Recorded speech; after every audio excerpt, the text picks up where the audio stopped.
ദൈവത്തിന് മഹത്വം. നിങ്ങൾക്ക് ഏവർക്കും ക്രിസ്തുയേശുവിൽ എൻ്റെ സ്നേഹവന്ദനം. ഞാൻ ബീവര ജോർജ് കുട്ടി. ഈ ദിവസങ്ങളിൽ വിശ്വാസ സ്ഥാനത്തെക്കുറിച്ചും ശിശുസ്ഥാനത്തെക്കുറിച്ചും ചെറിയ ചെറിയ ചിന്തകൾ നിങ്ങളുമായി ഷെയർ ചെയ്യുവാൻ ദൈവം ഇടയാക്കിയതുകൊണ്ട് സ്തോത്രം ചെയ്യുന്നു. നാം ആരെങ്കിലും പാസ്റ്റേഴ്സ് പറയുന്നത് കൊണ്ടോ പുരോഹിതന്മാർ പറയുന്നത് കൊണ്ടോ വീട്ടിലുള്ള മാതാപിതാക്കന്മാർ നിർബന്ധിച്ചതുകൊണ്ടോ ഒന്നും ചെയ്യേണ്ട ഒരു ശുശ്രൂഷയല്ല സ്നാനം. എന്തിനു വേണ്ടിയാണ് നാം സ്നാനമേൽക്കുന്നത് എന്നുള്ള തിരിച്ചറിവ് സ്നാനപ്പെടുന്ന സ്നാനാർത്ഥിക്ക് ഉണ്ടായിരിക്കേണ്ടത് ആവശ്യമാണ്. ഒന്നാമത്തെ കാര്യം, നാം യേശു ക്രിസ്തുവിനോട് ചേരുവാനാണ് സ്നാനമേൽക്കുന്നത്. ലോകത്തിൽ രണ്ടു പക്ഷമേ ഉള്ളൂ, മൂന്നാമതൊരു പക്ഷമില്ല.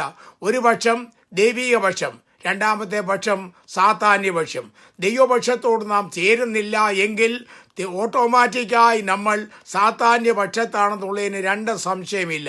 ഏതെങ്കിലും ഒരു പക്ഷത്ത് നമുക്ക് പക്ഷത്ത് നിന്നേ ഒക്കത്തുള്ളൂ.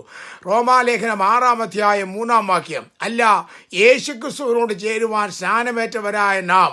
അപ്പോൾ അവിടെ സ്നാനമേൽക്കുന്നത് കർത്താവായ യേശുക്രിസ്തുവിനോട് ചേരുന്ന ഒരു ശുശ്രൂഷയാണ്. ഈ കാര്യം തന്നെ ഗലാത്യ ലേഖനം 3-ാം അധ്യായം 27-ാം വാക്യം, ക്രിസ്തുവിനോട് ചേരുവാൻ സ്നാനമേറ്റിരിക്കുന്ന നിങ്ങളെല്ലാവരും.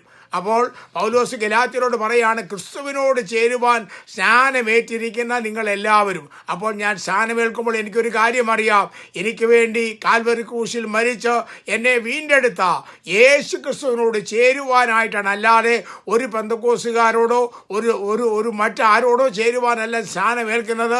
ഞാൻ സ്നാനമേൽക്കുന്നത് യേശു ക്രിസ്തുവിനോട് ചേരുവാനാണ്. രണ്ടാമത്തെ കാര്യം, റോമാലേഖനത്തിൽ തന്നെ പൗലോസ് വ്യക്തമാക്കുന്നു. റോമാലേഖനം 6-ാം അധ്യായം 3-ാം വാക്യം, സ്നാനമേറ്റവരായ നാം എല്ലാവരും അവൻ്റെ മരണത്തിൽ പങ്കാളികളാകുവാൻ സ്നാനമേറ്റിരിക്കുന്നു എന്ന് നിങ്ങൾ അറിയുന്നില്ലയോ? എന്തിനാണ് സ്നാനമേൽക്കുന്നത്? കർത്താവ് ഭൂമിയിൽ വന്ന് നമുക്ക് വേണ്ടി കാൽവരി ക്രൂശിൽ മരിച്ച് സ്വന്തം ജീവൻ നമുക്ക് വേണ്ടി ഏൽപ്പിച്ചു തന്ന് മരണശേഷം യേശുവിനെ അടക്കി 3-ാം ദിവസം യേശു ഉയർത്തെഴുന്നേറ്റു.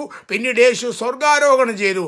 ഞാൻ സ്നാനമേൽക്കുമ്പോൾ കർത്താവിൻ്റെ മരണത്തിൽ ഞാനും പങ്കാളികളായി തീരുന്നു എന്നാണ് എൻ്റെ അർത്ഥം. അപ്പോൾ എന്തിനു വേണ്ടി സ്നാനമേൽക്കണം? യേശുവിൻ്റെ മരണത്തിൽ ഞാനും പങ്കാളിയായി തീരേണ്ടതിന് വേണ്ടിയാണ് ഞാൻ സ്നാനമേൽക്കുന്നത്. മൂന്നാമത്തെ കാര്യം, റോമാലേഖനം 6-4 വായിക്കുമ്പോൾ യേശുവിനോടുകൂടെ നാമും അടക്കപ്പെട്ടു ഉയർത്തെഴുന്നേറ്റു എന്നത് കാണിക്കുവാൻ വേണ്ടിയാണ്. 6-4 ഇങ്ങനെയാണ് പറഞ്ഞത്, അവൻ്റെ മരണത്തിൽ പങ്കാളികളായി തീർന്ന സ്നാനത്താൽ അവനോടുകൂടെ കുടിച്ചിടപ്പെട്ടു. ക്രിസ്തു മരിച്ചിട്ട് പിതാവിൻ്റെ മഹിമയാ ജീവിച്ചെഴുന്നേറ്റതുപോലെ നാമും ജീവന്റെ പുതുക്കത്തിൽ നടക്കേണ്ടതിന് തന്നെ. അപ്പോൾ സ്നാനം വിളിച്ചു പറയുന്നത്, വെള്ളത്തിൽ ഒരാൾ മുങ്ങുമ്പോൾ കർത്താവ് മരിച്ചടക്കപ്പെട്ടതുപോലെ വെള്ളമാകുന്ന കല്ലറയിൽ ഞാനും മരിച്ച് അടക്കപ്പെടുന്നു. പെട്ടെന്ന് ഞാൻ പെട്ടെന്ന് വെള്ളത്തിൽ നിന്ന് പൊങ്ങുമ്പോൾ യേശു ഉയർത്തെഴുന്നേറ്റതുപോലെ ഞാനും ഉയർത്തെഴുന്നേറ്റിൻ്റെ തെളിവാണ് സ്നാനം. ഈ കാര്യം തന്നെ പൗലോസ് കൊലോസ്യർക്ക് ലേഖനം എഴുതിയപ്പോൾ കൊലോസ്യ ലേഖനം 3-ാം അധ്യായം 12-ാം വാക്യം, സ്നാനത്തിൽ നിങ്ങൾ അവനോടുകൂടെ അടക്കപ്പെടുകയും അവനെ മരിച്ചവരുടെ ഇടയിൽ നിന്ന് ഉയർത്തെഴുന്നേൽപ്പിച്ച ദൈവത്തിൻ്റെ വ്യാപാര ശക്തിയിലുള്ള വിശ്വാസത്താൽ അവരോടുകൂടെ നിങ്ങളും ഉയർത്തെഴുന്നേൽക്കുകയും ചെയ്തു. അപ്പോൾ സ്നാനം അടക്കോ ഉയർത്തെഴുന്നേൽപ്പ. കഴിഞ്ഞ ദിവസം ഞാൻ പറഞ്ഞു, ഒരു കുഞ്ഞിൻ്റെ മേത്ത് വെള്ളം കോരിത്തളിച്ചാൽ അടക്കമാകത്തില്ല. വെള്ളത്തിൽ ശരീരത്തിൻ്റെ ഒരു ഭാഗവും വെള്ളത്തിൽ കാണാതെ വണ്ണം പൂർണ്ണമായി അടക്കണം. അതാണ് വെള്ളത്തിൽ മുങ്ങി സ്നാനമേൽക്കുക. മാമോദിസ സ്നാനമേൽക്കുമ്പോഴും മാമോദിസ മുങ്ങുന്ന എന്ന് പറയാറുണ്ട്, പക്ഷെ മുങ്ങുന്നില്ല, വെള്ളം തളിക്കുന്നതേ ഉള്ളൂ. അല്ല, വെള്ളത്തിൽ പൂർണ്ണമായി മുങ്ങണം. അപ്പോൾ ഞാൻ വെള്ളത്തിൽ മുങ്ങുമ്പോൾ കർത്താവ് മരിച്ചടക്കപ്പെട്ടതുപോലെ അടക്കപ്പെട്ടെന്നും ഞാൻ വെള്ളത്തിൽ നിന്ന് മുങ്ങുമ്പോൾ കർത്താവിനോടുകൂടെ ഉയർത്തെഴുന്നേറ്റിരിക്കുന്നതിൻ്റെ അർത്ഥമാണ് സ്നാനം. നാലാമത്തെ കാര്യം, ഗലാത്യ ലേഖനം 3-ാം അധ്യായം 27-ാം വാക്യം, ക്രിസ്തുവിനോട് ചേരുവാൻ സ്നാനമേറ്റിരിക്കുന്ന നിങ്ങളെല്ലാവരും ക്രിസ്തുവിനെ ധരിച്ചിരിക്കുന്നു. കർത്താവിനെ പരസ്യമായി ധരിക്കുന്ന ഒരു ശുശ്രൂഷയാണ് സ്നാനം. പോലീസിൽ ചേരാൻ ഒരാൾക്ക് എല്ലാ ഇൻ്റർവ്യൂവും പാസ്സായി, പക്ഷേ അവൻ പോലീസിൽ ചേരാൻ പോകുമ്പോൾ അവൻ യൂണിഫോം ധരിക്കണം. ഒരു നേഴ്സാണെ നേഴ്സിൻ്റെ യൂണിഫോം ധരിക്കണം, പൈലറ്റാണെ പൈലറ്റിൻ്റെ യൂണിഫോം ധരിക്കണം. ഓരോരുത്തർക്കും ഒരു യൂണിഫോം ഉണ്ട്. അപ്പോൾ ദൈവവൈതലായി തീർന്ന ദൈവവൈതലെ, നാം സ്നാനപ്പെടുമ്പോൾ ബൈബിൾ പറയുന്നു, പൗലോസ് അപ്പോസ്തലൻ പറഞ്ഞു, നാം കർത്താവിനെ പരസ്യമായി ധരിക്കുകയാണ്. പിന്നെ നമ്മളെ കാണരുത്, നമ്മളെ കൂടെ കർത്താവിനെ കാണണം. ക്രിസ്തുവിൻ്റെ പത്രങ്ങളായി നമ്മൾ വായിക്കപ്പെടുവാൻ ഇടയായി തീരണം. അപ്പോൾ സ്നാനത്തിൻ്റെ അർത്ഥം എന്തും വേണ്ടി വലുതാണെന്ന് നിങ്ങൾ വിചാരിച്ചോ? കർത്താവിനെ പരസ്യമായി ധരിക്കുന്ന ഒരു ശുശ്രൂഷയാണ്. വീണ്ടും പത്രോസിനെ കുറിച്ച് പറയുമ്പോൾ 1 പത്രോസ് 3:21 നല്ല മനസാക്ഷിക്കുള്ള അപേക്ഷയ്ക്കുള്ള മറുപടിക്ക് വേണ്ടിയാണ് ഞാൻ സ്നാനമേൽക്കുന്നത്. അപ്പോൾ നാം സ്നാനമേൽക്കുമ്പോൾ കർത്താവിനോടുള്ള നമുക്കുള്ള ബന്ധത്തിൽ നല്ല മനസാക്ഷിക്കുള്ള അപേക്ഷയുടെ മറുപടിക്ക് വേണ്ടിയാണ് നാം സ്നാനമേൽക്കുന്നത്.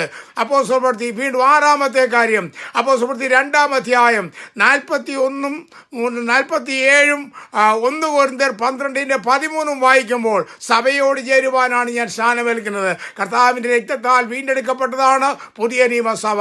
സഭയോട് നമുക്ക് ചേരണം, ദൈവസഭയോട്, ലോക്കൽ സഭയോടല്ല, ഇവിടുള്ള പ്രസ്ഥാനങ്ങളോടല്ല, ദൈവസഭയോട് ചേരുവാൻ നാം സ്നാനമേൽക്കണം. അപ്പോൾ സഭയോട് ചേരുവാൻ വേണ്ടിയാണ് സ്നാനമേൽക്കുന്നത് എന്ന് നമുക്ക് കാണുവാൻ സാധിക്കും. അപ്പോസ്തോലിക കാലത്ത് 3000 പേര് രക്ഷിക്കപ്പെട്ടു. 3000 പേരെ അന്ന് തന്നെ സ്നാനപ്പെടുത്തി. കാരാഗ്രഹ പ്രമാണി രാത്രിയിലാണ് രക്ഷിക്കപ്പെട്ടത്. രാത്രിയിൽ തന്നെ അവൻ്റെ സ്നാനം നടത്തി. സ്നാനപ്പെടാൻ താമസിച്ചത് പൗലോസ് മാത്രമേ ഉള്ളൂ.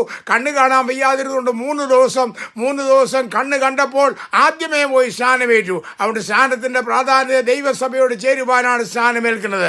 അടുത്തത് 7-ാമത്തെ കാര്യം, അപ്പോസ്തല പ്രവൃത്തി 2:46 അവർ അപ്പം നുറുക്കിയും. ആരെ? സ്നാനപ്പെട്ടവർ. 3000-ഓളം പേർ സ്നാനമേറ്റു. അവർ അപ്പം നുറുക്കി. അപ്പം നുറുക്കി എന്ന് വെച്ചാൽ കർത്താവിൻ്റെ മേശ. ചില സഭകൾ കുർബാന എന്ന പേരിനെ അറിയുന്നത്, ബൈബിളിൽ അതിന് കുർബാന എന്ന് പറഞ്ഞിട്ടില്ല. കർത്താവിൻ്റെ മേശ, അപ്പം നുറുക്ക് ആദിയായ പേരുകളാണ് ബൈബിളിൽ പറഞ്ഞിരിക്കുന്നത്. അപ്പോൾ കർത്താവിൻ്റെ മേശയ്ക്ക് ഓഹരിക്കാരായി തീരണം എങ്കിൽ വിശ്വാസ അനന്തരമുള്ള സ്നാനം സ്വീകരിക്കേണ്ടത് ആവശ്യമാണ്. 8-ാമത്തെ കാര്യം, ഇസ്രായേൽ മക്കൾ പെസഹ കുഞ്ഞാടിൻ്റെ ചോരയാൽ വീണ്ടെടുത്തു. അവിടെ വെച്ച് ദൈവം വേറെ ഒന്നും പറഞ്ഞില്ല. ചെങ്കടൽ കടത്തി അവരെ സ്നാനപ്പെടുത്തി. അവർ ചെങ്കടൽ കടന്ന് സ്നാനത്തിനൊരു മുൻകുറി എന്ന് ബൈബിൾ വായിക്കുന്നു. അത് കഴിഞ്ഞ് അക്കരെ കയറിയപ്പോൾ ദൈവം അവരോട് പറഞ്ഞു, ഇനി ഞാൻ നിങ്ങളുടെ നടുവിൽ വസിപ്പാൻ നിങ്ങൾ എനിക്കൊരു വിശുദ്ധ മന്ദിരം ഉണ്ടാക്കണം, നിങ്ങൾ എന്നെ ആരാധിക്കണം. അപ്പോൾ ആരാധന എവിടാ തുടങ്ങിയത്? പെസഹ കുഞ്ഞാടിൻ്റെ ചോരയാൽ വീണ്ടെടുക്കപ്പെട്ട് ചെങ്കടൽ കടന്ന് സ്നാനപ്പെട്ടവരാണ് ദൈവത്തെ ആരാധിച്ചത്. നമ്മളെല്ലാം ആരാധിക്കുന്നു, എന്നാൽ ആരാധനയിൽ ദൈവം വെച്ച വ്യവസ്ഥ പാലിക്കുന്നുണ്ടോ? ആര് വേണം ആരാധിക്കേണ്ടത്? എല്ലാവരുടെയും ആരാധന ദൈവം അംഗീകരിക്കത്തില്ല. ദൈവം അംഗീകരിക്കണമെങ്കിൽ രക്ഷിക്കപ്പെട്ട് സ്നാനപ്പെട്ട ശേഷം, ദൈവ കൽപ്പന അനുസരിച്ച ശേഷം ദൈവത്തെ ആരാധിക്കണം. അവിടെയാണ് ദൈവത്തിൻ്റെ അംഗീകരണം നമുക്ക് ലഭിക്കുന്നത് എന്നുള്ള കാര്യം മറന്നു പോകരുത്. 9-ാമത്തെ കാര്യം, 1 കൊരിന്ത്യർ 16:22 കർത്താവിനെ സ്നേഹിക്കാത്ത ഏവനും ശപിക്കപ്പെട്ടവൻ. അപ്പം കർത്താവിനെ നമ്മൾ സ്നേഹിക്കണം. നമുക്കെല്ലാം പറയും, ഇവിടെയൊക്കെ അമേരിക്കയിലൊക്കെ ആൾക്കാർ തമ്മിൽ കാണുമ്പോൾ ഐ ലവ് യു എന്ന് പറയും. എന്തും വേണ്ടി സ്നേഹം ഉണ്ടെന്നൊന്നും നമുക്കറിയാൻ കഴിയത്തില്ല. ദൈവത്തോടും ഐ ലവ് യു, ദൈവമേ ഞാൻ നിന്നെ സ്നേഹിക്കുന്നു, അത് പറഞ്ഞുകൊണ്ട് കാര്യമായില്ല. യോഹന്നാന്റെ സുവിശേഷം 14-ാം അധ്യായം 21-ാം വാക്യം, എൻ്റെ കൽപ്പനകൾ ലഭിച്ച് പ്രമാണിക്കുന്നവൻ എന്നെ സ്നേഹിക്കുന്നവനാകുന്നു. അപ്പോൾ കർത്താവിനുള്ള സ്നേഹം നാം പ്രകടമാക്കുന്നത് കർത്താവിൻ്റെ കൽപ്പന പ്രമാണിക്കുന്ന കൊണ്ടാണ്.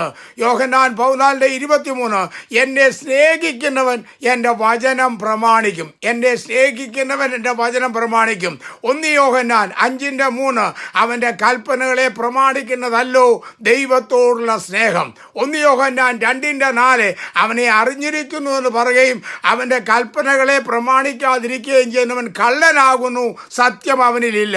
ഞാൻ പറയട്ടെ, കൽപ്പനകൾ പ്രമാണിക്കാതെ സ്നേഹിക്കുന്നു എന്ന് പറയുന്നു, എന്നാൽ അവൻ്റെ കൽപ്പനകൾ അനുസരിക്കുന്നില്ല.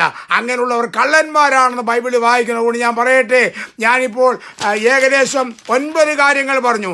യേശുവിനോട് ചേരുവാൻ സ്നാനം, കർത്താവിൻ്റെ മരണത്തിൽ പങ്കാളികളാകുവാൻ സ്നാനം, ക്രിസ്തുവിനോടുകൂടി അടക്കപ്പെട്ട് ഉയർത്തെഴുന്നേൽക്കുവാൻ സ്നാനം, കർത്താവിനെ പരസ്യമായി ധരിക്കുവാൻ സ്നാനം, നല്ല മനസാക്ഷിക്കുള്ള അപേക്ഷയ്ക്കായി സ്നാനം, സഭയോട് ചേരുവാൻ സ്നാനം, കർത്താവിൻ്റെ മേശയിൽ ഓഹരിക്കാരായി തീരണമെങ്കിൽ സ്നാനമേൽക്കണം.